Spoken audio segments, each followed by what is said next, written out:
Mari kita bersama-sama membaca kitab suci dari Ibrani pasal yang kedua. Ibrani pasal yang kedua, kita akan membaca bersama-sama dari ayat yang ketiga sampai dengan ayat yang keempat. Ibrani pasal 2 ayat 3 dan ayat 4. Kita membaca bersama-sama. Saya membaca ketiga dan saudara-saudara membaca ayat yang keempat. Bagaimanakah kita akan luput jikalau kita menyia-nyiakan keselamatan yang sebesar itu, yang mula-mula diberitakan oleh Tuhan dan oleh mereka yang telah mendengarnya kepada kita dengan cara yang dapat dipercayai. Sedangkan Allah meneguhkan kesaksian mereka oleh tanda-tanda dan mujizat-mujizat dan oleh berbagai-bagai pernyataan kekuasaan, dan karena Roh Kudus yang dibagi-bagikannya menurut kehendaknya. Sekali lagi yang keempat, Allah meneguhkan kesaksian mereka oleh tanda-tanda dan mujizat-mujizat dan oleh berbagai-bagai pernyataan kekuasaan, dan karena Roh Kudus yang dibagi-bagikannya menurut kehendaknya. Mari kita berdoa sekali lagi. Tuhan, meteraikanlah firman-Mu di dalam hati kami, telinga kami pada pagi ini, dan berkati kami yang mau mendengarkan firman Tuhan. Kiranya bagian daripada apa yang Tuhan telah menguahyukan kepada kami hari ini boleh menjadi makanan rohani kami masing-masing. Dengar doa kami Tuhan, berkatilah hamba-Mu yang hina ini, sehingga apa yang kami dengar dan kami beritakan sesuai dengan rencana Tuhan di dalam hidup kami masing-masing.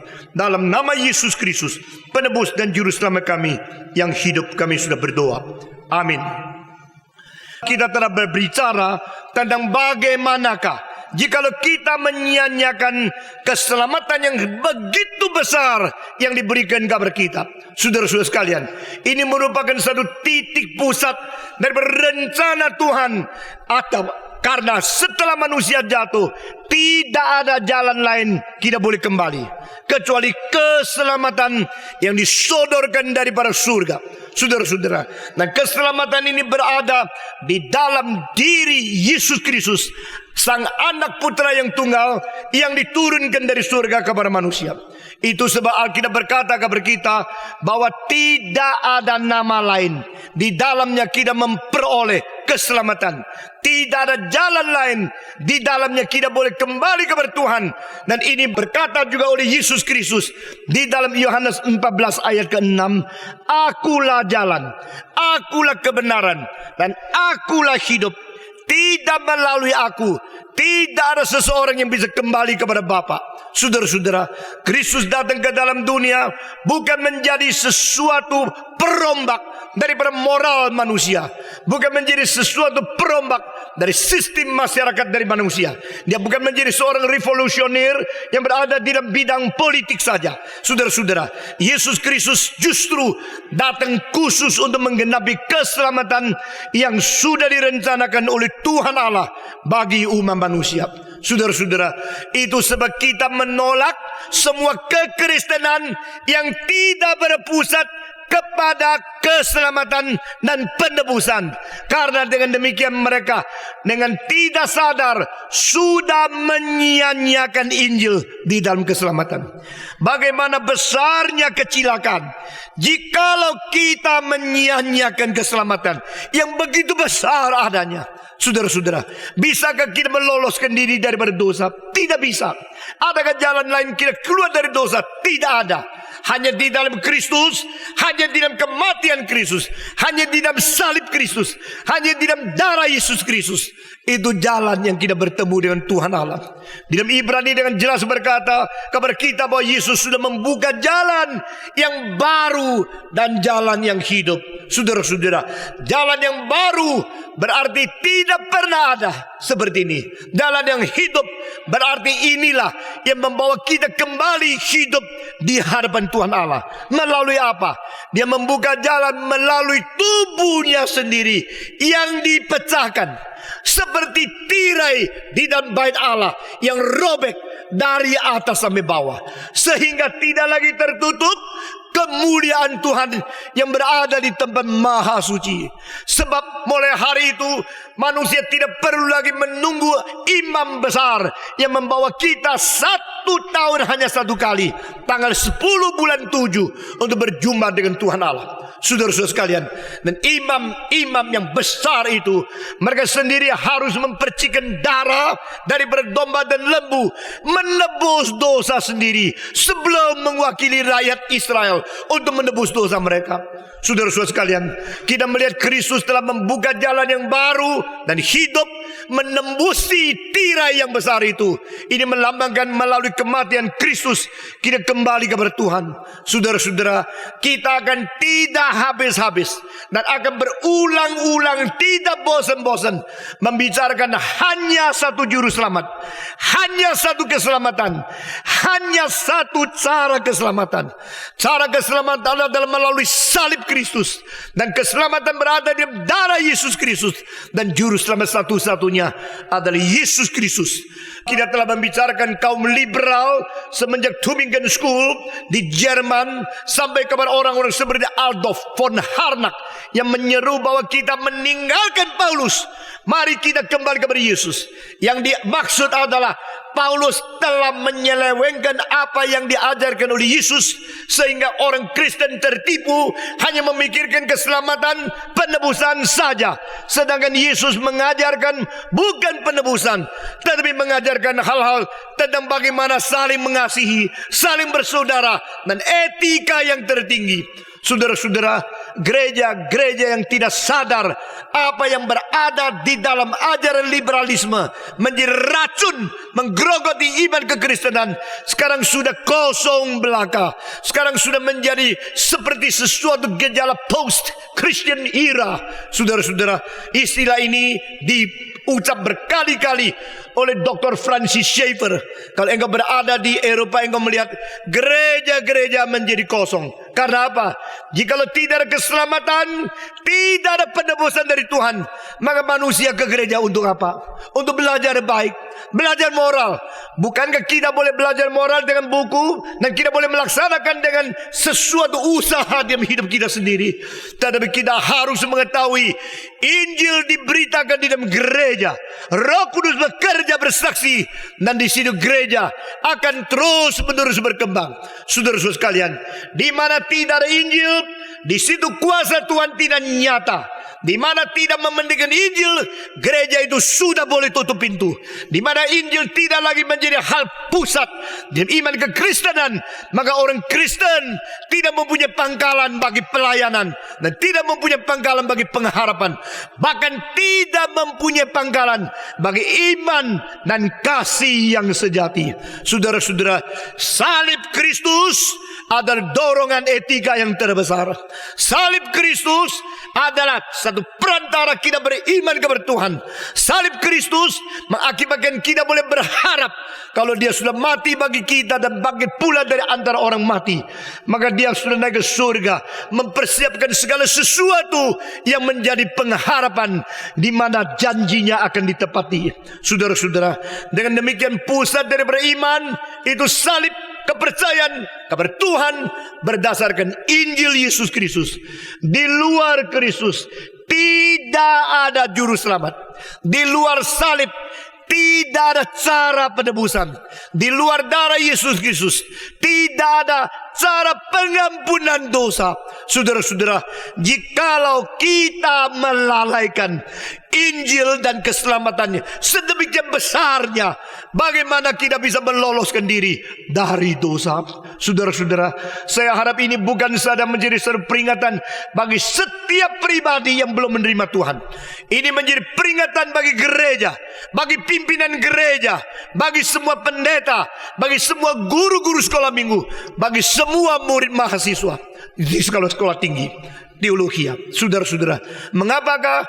Karena sebagai hamba Tuhan saya tahu kita sulit untuk menginjili orang. Dan kalau kita berkhotbah tentang Injil, itu bebannya, peperangannya, kuasa yang diperlukannya itu besar sekali. Tapi kalau PA dan sebagainya, itu lebih gampang. Cari buku, pikir selesai. Kita tidak usah berperang, kita tidak berusaha berjuang dengan iblis. Itu bisa melakukan. Gereja tidak bertumbuh karena tidak berpusat pada Injil di dalam keselamatan Yesus Kristus. Gereja tidak bertumbuh karena tidak mempunyai cinta kasih terhadap mereka yang belum menerima keselamatan. Saudara-saudara, jikalau kita menyia-nyiakan, ini bukan orang di luar, bahkan di dalam gereja, bukan orang di bawah mimbar, bahkan di atas mimbar. Jikalau kita tidak mementingkan Injil, kita tidak mementingkan keselamatan Yesus Kristus, yang satu-satunya cara manusia boleh kembali kepada Tuhan Allah, maka saudara-saudara, gereja mau apa? Gereja hadir di dunia untuk apa? Gereja, tujuan pelayanan itu untuk apa? Saudara-saudara, kiranya Tuhan sekali lagi membangunkan kita, membawa kita kembali kepada semangat Injili yang dari Tuhan sendiri. Saudara-saudara sekalian, karena apa kita tidak boleh menyia-nyiakan? Ayat 4 di sini dikatakan, karena ini dibicarakan mula-mula oleh Tuhan sendiri. Dan kedua, diberitakan ke dalam telinga kita oleh mereka yang sudah mendengarnya. Dan ketiga, disaksikan oleh Tuhan Allah dengan mujizat-mujizat dan dengan segala macam tanda ajaib dan kuasa yang luar biasa. Dan keempat, dimeteraikan oleh Roh Kudus dengan pembagian-pembagian sesuai dengan kehendaknya.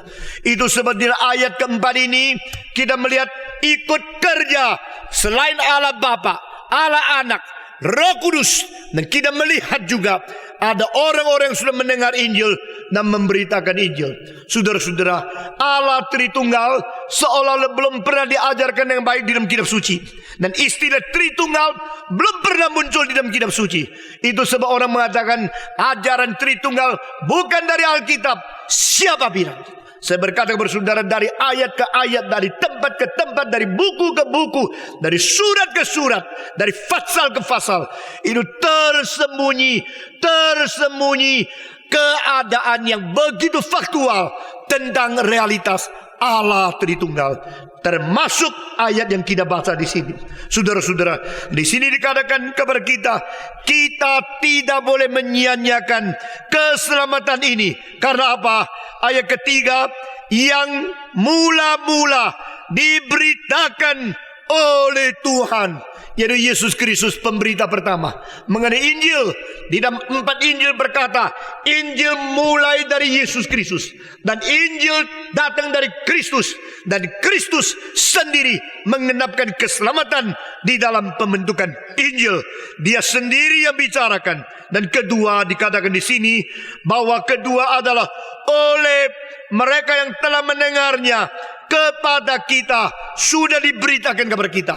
Jadi saudara-saudara, di sini kita melihat satu silsilah, ada satu prinsip total: mendengar, memberitakan, mendengar, memberitakan, mendengar, memberitakan.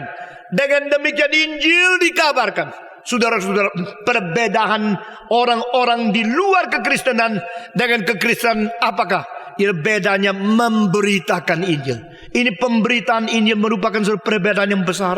Saudara-saudara, orang dipenuhi Roh Kudus bukan dilihat dia bisa apa di dalam cara berdoa, dia bisa apa di dalam gerakan-gerakan sehari-hari bersifat agama. Tapi orang dipenuhi Roh Kudus dilihat dari hidupnya suci tidak, berbuah Roh Kudus tidak, mengasihi jiwa yang lain tidak, memberitakan Injil tidak, meninggikan salib tidak, membawa manusia kembali kepada kitab suci atau tidak. Saudara-saudara, hal-hal yang saya sebut tadi yang demikian singkat dan cepat, itu adalah prinsip-prinsip yang tidak bisa dikompromikan. Itu adalah dasar-dasar yang pasti menurut kitab suci. Tidak mungkin seorang dipenuhi Roh Kudus hidupnya tidak kudus, karena Roh Kudus adalah roh yang suci. Itu sebab Roh Suci memenuhi seseorang, orang itu pasti hidup di dalam kesucian. Dia suka kesucian, dia melaksanakan kesucian, dia memegang prinsip kesucian, dia menjalankan kesucian, karena Roh Suci memenuhi dia. Saudara-saudara, kalau orang dipenuhi Roh Kudus, dengan sendirinya dia mengasihi jiwa yang tersesat. Karena apa? Karena ada desakan dalam hatinya supaya mengabari Injil kepada orang lain. Dia selalu ingat akan orang-orang belum diselamatkan, selalu sadar mereka yang tidak ada Kristus akhirnya menuju ke neraka. Jadi mereka mempunyai cinta kasih sebagai buah Roh Kudus. Tanda pertama di mana mereka mengasihi yang tersesat. Mereka ingin membawa Injil, membawa orang lain belum mengenal Tuhan kembali kepada Tuhan. Ini tidak bisa ditawarkan, ini tidak bisa dipalsukan. Orang yang dipenuhi Roh Kudus dengan sendirinya mempunyai cinta kasih terhadap orang yang belum diselamatkan. Orang yang dipenuhi Roh Kudus berbuah Roh Kudus, karena dari buah engkau melihat pohonnya. Saudara-saudara, kalimat ini sudah dipakai sembarangan oleh orang-orang yang tidak bertanggung jawab pada masa kini. Mereka mengatakan, bukankah mereka suka ikut persekutuan? Bukan mereka sekarang suka bersuka cita di hadapan Tuhan? Itulah buahnya. Itu bukan buah yang paling tepat menurut kitab suci.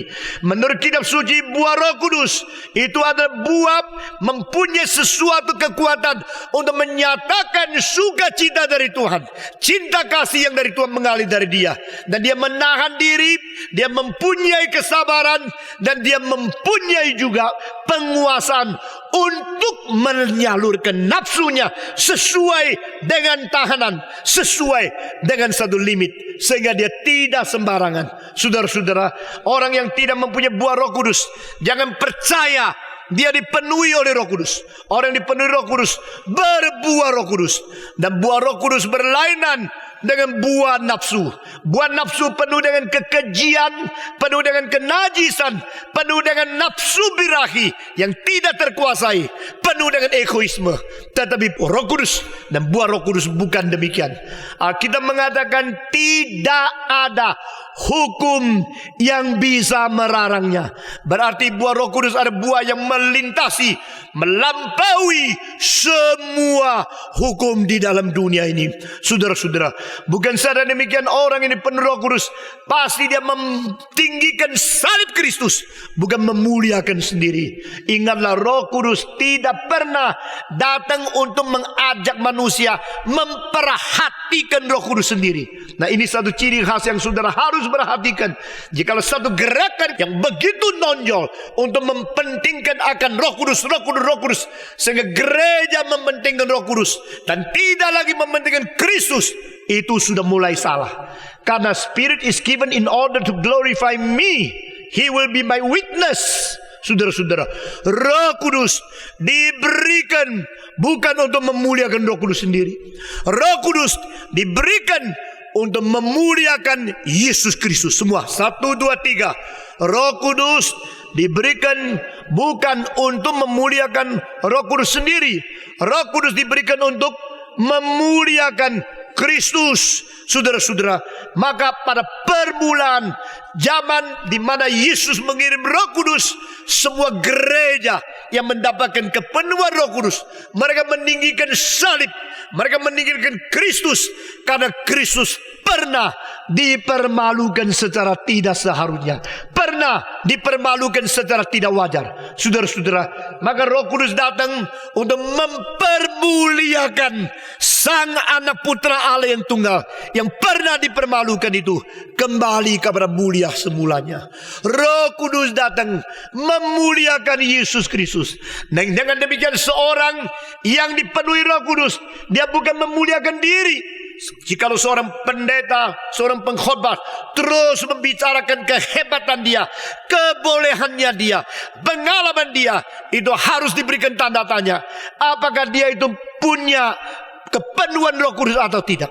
Tetapi saudara-saudara, jikalau seorang hamba Tuhan dipenuhi Roh Kudus, dia akan meninggikan Kristus, membawa manusia kembali bukan kepada diri, tapi kepada Tuhan Allah, kepada Kristus yang pernah mati dan hidup kembali bagi kita. Dengan demikian memuliakan Kristus, menjunjung tinggi salib Kristus, itu orang dipenuhi Roh Kudus. Bukan saja demikian, orang dipenuhi Roh Kudus, dia adalah orang yang juga membawa manusia kembali kepada kitab suci. Karena Roh Kudus adalah roh kebenaran, sehingga membawa kembali kepada firman. Firman itu penting adanya. Saudara-saudara, di sini kita melihat Injil keselamatan mulai daripada Yesus yang mengabarkan sendiri kabar kita. Kedua, lalu diberitakan oleh orang yang sudah dengar bawa Injil kepada kita. Ini langkah kedua. Jadi orang yang sudah mendengar Injil, mereka akan memberitakan Injil kepada orang lain. Ini menjadi suatu prinsip dari permulaan sampai sekarang. Saudara-saudara, jika di sini ada 1.500 orang, semua adalah orang yang mendengar. Sesudah itu berhenti, tidak memberitakan dan tidak membawa orang lain kepada Tuhan, maka kita seperti laut mati. Saudara-saudara, seluruh dunia hanya ada satu telaga, danau yang menjadi laut mati, yaitu berada di tanah suci. Saudara-saudara, mengapa disebut laut mati? Karena dia hanya masuk, tidak keluar. Laut mati itu lebih rendah dari permukaan air di laut, sehingga tak mungkin dari situ keluar lagi air. Dia hanya terima saja. Di dalam dunia ini ada dua macam manusia. Semacam manusia adalah yang bisa memberi, semacam yang hanya menerima saja. Yang terima anugerah, tidak pernah salurkan kepada orang lain. Orang sedemikian rohaninya tidak bisa maju. Saudara-saudara, kita perlu menerima karena kita terbatas. Karena anugerah Tuhan janjikan. Tapi kita perlu menyalurkan karena bukan kita saja, orang lain juga memerlukan Injil. Orang lain juga memerlukan anugerah. Maka pada waktu kita mengalir apa yang pernah berada dalam diri kita kepada orang lain, kita menjadi air hidup. Saudara-saudara, air di dalam laut mati itu begitu tebal persentasi dari kadar garamnya. Itu sebab lebih 4 kali dari garam di dalam laut di dunia ini. Akibatnya orang yang berada di situ tak mungkin tenggelam, saudara-saudara, dan binatang yang berada di dalam tak mungkin hidup. Seluruh laut mati itu tidak ada sesuatu yang bisa hidup di dalam. Saudara-saudara, bukan saja airnya mati, binatang juga mati di dalam. Saudara-saudara, bagaimana dengan kita? Kalau 1.500 orang ini dengar Injil sampai minggu dengar sampai mati dengar, tumpuk begitu banyak dan tidak pernah mengalirkan kepada orang lain. Besok bagaimana kita ketemu dengan Tuhan? Saudara-saudara, Tuhan akan bertanya, tahu tidak, ada ratusan ribuan juta orang belum pernah dengar Injil satu kali. Engkau sudah mendengarkan beribu-ribu kali. Apa yang kau berbuat bagi aku? Saudara-saudara, di sini dikatakan oleh Tuhan sendiri. Lalu yang dengar itu beritakan kepada kita. Ini Injil keselamatan. Jangan kita lalaikan. Ketiga, dibuktikan oleh Tuhan Allah dengan mujizat, dengan tanda ajaib, dengan kuasa yang luar biasa besarnya. Ini berarti apa? Ini Injil yang sejati dibuktikan oleh kuasa-kuasa yang luar biasa dari Tuhan. Nah, kita akan bicarakan prinsip dan respons atau sesuatu standpoint Gereja Reform Injili Indonesia terhadap mujizat. Saudara-saudara, di sini kita melihat satu prinsip. Saudara-saudara, apakah pendirian, apakah standpoint dari Gereja Reform Injili Indonesia tentang mujizat? Saudara-saudara, mujizat ada tidak? Jawab, ada. Mujizat dari mana? Dari Tuhan. Adakah mujizat palsu? Ada. Adakah mujizat dari setan? Kau tahu? Saudara-saudara, Alkitab dengan jelas dari permulaan pada waktu Musa melakukan mujizat, maka ilmu sihir juga melakukan mujizat. Saudara-saudara, pada waktu Musa melakukan mujizat, ada tiruan daripada ilmu sihir. Tetapi saudara-saudara, tidak tuntas. Apa yang bisa dilakukan oleh Musa, dia bisa kontrol, dan Tuhan bisa menyatakan kuasa lebih besar daripada itu. Tetapi pada waktu ilmu sihir mengimitasi kelakuan Musa, mereka melemparkan tongkatnya juga menjadi ular. Akhirnya ular daripada Musa menelan ular mereka. Itu perbedaannya. Jadi kita bukan tidak percaya mujizat. Orang di luar enak aja. Stephen Tong tidak ada Roh Kudus. Stephen Tong tidak percaya mujizat. Mereka kira dengan dua kalimat demikian mereka menghancurkan pekerjaan kita, atau menelan atau merendahkan pekerjaan kita. Saudara-saudara, bukan demikian. Kita percaya ada mujizat. Kita percaya Tuhan yang melakukan mujizat. Tapi kita percaya setan pun memalsukan mujizat. Sekarang saya tanya satu prinsip lagi. Adakah orang yang kelihatan seperti melakukan mujizat yang sukses tetapi tidak dikenal oleh Tuhan? Ini susah jawab ya. Kalau tadi iya, sekarang bengong saudara sekali lagi. Adakah orang yang kelihatan sukses melakukan mujizat tapi Tuhan belum pernah mengenal dia? Ada nggak? Ini tercantum di dalam kitab suci. Matius pasal 7. Dengan demikian, saudara-saudara, jangan kita sembarangan menanggap akan mujizat. Jangan kita sembarangan menanggapi mujizat. Karena apa? Karena ini ada tindakan Tuhan. Saudara-saudara, di dalam bahasa aslinya mujizat itu artinya adalah tanda. Berarti apa? Tandanya Tuhan. Kalau engkau sudah ke satu tempat, atau engkau sudah memegang sesuatu barang, lalu dipakai mikroskop, ada tanda jarimu di situ. Di situ tanda itu membuktikan siapa yang datang, siapa yang memegang. Itu tanda demikian jelas karena tidak ada jari dari dua orang yang sama bentuknya, gambaran di dalamnya. Saudara pulang perhatikan jarimu satu persatu. Ada yang kayak gunung gini, bundar di tengah. Ada yang bundar seluruh, lalu pinggirnya ada ekor kecil. Ada yang bundarnya gini-gini, terus seluruhnya serong ke pinggir. 3 macam, atau ke kanan, atau kiri, atau ke kanan kiri, atau berada di tengah. Dan itu jari-jari Tuhan telah membuat tanda, sehingga tidak ada 2 orang atau 1 orang mempunyai 2 jari yang semua sama persisnya. Saudara-saudara, sebenarnya orang tidak bisa tanda tangan pun tidak apa-apa. Kini sudah tanda tangan. Karena Tuhan tidak bikin yang sama antara semua beratus-ratus juta. Tidak ada yang sama. Saudara-saudara, ini keajaiban dari Tuhan. Dan istilah tanda di dalam bahasa aslinya dipakai untuk cara Tuhan bekerja. Jadi signs and wonder. Kalau kita mengatakan wonder, hal yang mengherankan, hal yang menjadikan kita kagum, menjadikan kita terheran-heran. Wah, begitu besar. Itu wonders. Tapi signs bukan wonder. Wonders bukan signs. Yang disebut signs itu berarti tanda-tanda dari Tuhan sendiri. Bagi kita yang mengherankan, bagi Tuhan hanya tanda dia pernah hadir. Hanya tanda dia pernah berada di situ. Hanya tanda dia pernah bekerja di situ. Nah, saudara-saudara, maka yang disebut mujizat-mujizat arti aslinya adalah tanda-tanda dari Tuhan sendiri. Saudara-saudara, di dalam perjanjian lama kita melihat tanda-tanda itu banyak. Di dalam arus daripada orang-orang yang diutus oleh Tuhan, khususnya Musa sebelum memanggil orang Israel keluar dari tanah Mesir, dia melakukan tanda-tanda. Dan Tuhan membuktikan apa yang dia panggil dengan 10 macam tulah untuk menghancurkan, untuk menghukum akan Firaun. Baru mereka keluar dengan sesungguhnya. Inilah satu agama yang penuh dengan tanda-tanda. Saudara-saudara, pada abad ke-18 David Hume dari Skotlandia, dia mengatakan yang menjadi satu bukti agama Kristen adalah agama yang sejati adalah karena agama Kristen klaim mereka mempunyai tanda ajaib. Saudara-saudara, jadi dia telah membedakan agama-agama lain dengan agama Kristen karena dia mengetahui di dalam agama-agama lain tidak mempunyai mujizat-mujizat seperti apa yang ditulis di dalam kitab suci.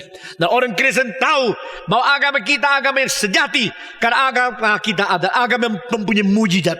Tapi saudara-saudara, justru David Hume berkata, tetapi mujizat pernah terjadi atau tidak, itu kita tidak bisa tahu. Jadi dia mendongkel ke Kristen dari akar. Dia mengatakan orang Kristen bangga karena agama Kristen mempunyai tanda ajaib.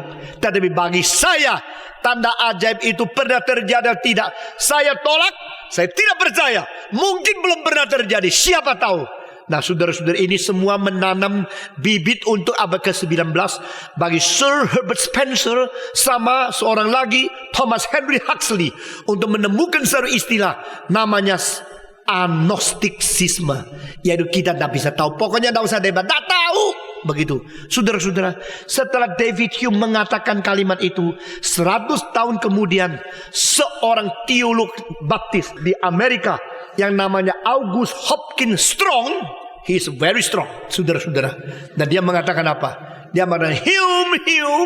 Nah saudara perhatikan, ini namanya dialog antar sejarah. Jadi Hume-nya sudah mati, ini baru lahir. Sudah lahir ngomong sama orang mati. Jadi Hume mengatakan, kasih saya lihat 200 kali mujizat pun saya tidak mau percaya. Lalu August Hopkins Strong menjawab orang mati itu dengan kalimat, Hume, kasih engkau lihat 200 kali mujizat pun engkau tidak percaya. Aku tidak pernah melihat satu mujizat pun percaya. Inilah mujizat. Nah saudara-saudara, even give you 200 times a miracle performed, you never believe. I've never seen even one, and I believe this is miracle. Dia mengatakan, inilah mujizat. Saya kira logikanya kuat sekali. Karena yang disebut mujizat tidak perlu harus kita sesuai dengan apa yang pernah dicatat di kitab suci. Saudara-saudara, saudara pernah melihat sesuatu mesin? Dengar baik-baik ya. Ini tidak pernah ada di dunia. Tidak pernah ada orang khotbah ini. Dengar baik-baik.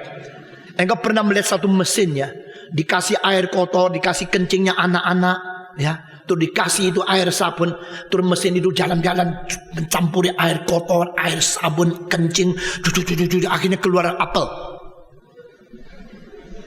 Sudah ada nggak? Jakarta ada? Kalau ada cepet kaya loh, betul nggak? Ya.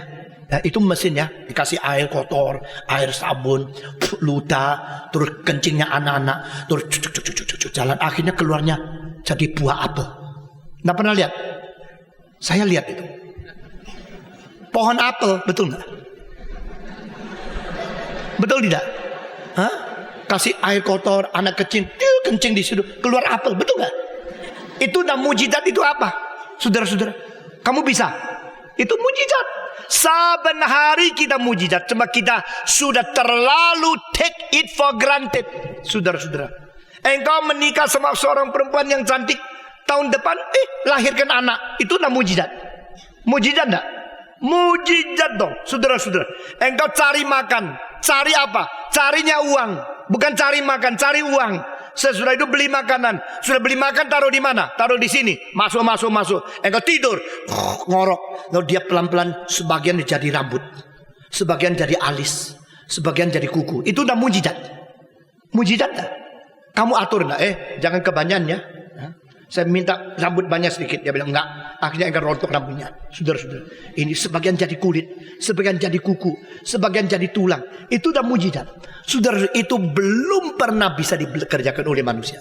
Engkau bilang cloning bisa. Itu hanya imitasi natural law of life. Itu saja. Saudara, terlalu banyak mujizat. Saudara-saudara, kita tidak tahu. Nah, mujizat yang dikatakan di kitab suci sebagai tanda, itu ada intervention of God, the supernatural creator, into his created nature. Saudara-saudara, Allah yang menciptakan alam semesta campur tangan di dalam dunia natur yang dia cipta sendiri. Pada waktu dia sendiri hadir, dia sendiri campur tangan, itu tidak kesulitan sama sekali bagi dia. Bagaimanakah Yesus bisa memakan 5 roti 2 ikan untuk menyukupkan 5.000 orang? Tidak sulit. Apa sebab? Karena sudah ditemukan E is equal to MC square. Kuasa, energi bisa menjadi materi, materi bisa menjadi energi. Itu bisa saling berganti. Tetapi manusia hanya sanggup menjadikan materi, diledakkan menjadi energi. Tapi manusia tidak mungkin menjadi energi menjadi materi. Itu kecuali Tuhan. Jadi kalau Tuhan yang mempunyai kuasa yang besar sekali, pada saat itu menyatakan kuasanya untuk membentuk materi di situ. Nothing is impossible for God. Saudara-saudara, tidak ada sesuatu yang sulit bagi Tuhan. Tuhan melakukan mujizat, Tuhan melakukan tanda-tanda. Tuhan tidak akan melupakan dunia yang Dia cipta sehingga kita melihat Dia ada Tuhan yang melakukan mujizat. Saudara-saudara, namun demikian orang-orang yang memalsukan mujizat itu banyak sekali. Karena apa? Karena orang ada mempunyai sesuatu tahayul, kalau pakai mujizat baru orang bisa percaya. Kalau tidak ada mujizat orang tidak percaya. Jadi kenapakah ada semacam orang Kristen menganggap jikalau tidak ada mujizat tidak mungkin orang percaya? Ini menjadi satu tahayul. Di dalam Alkitab kita melihat permulaan perjanjian baru, dua orang. Yang satu adalah perintis, satu adalah Tuhan. Perintis namanya Yohanes Pembaptis, dan Tuhan Yesus Kristus. Alkitab mengatakan Yohanes Pembaptis belum pernah melakukan satu kali mujizat, tetapi yang percaya kepada Dia banyak luar biasa. Saudara-saudara, kita akan sampai di sini dulu.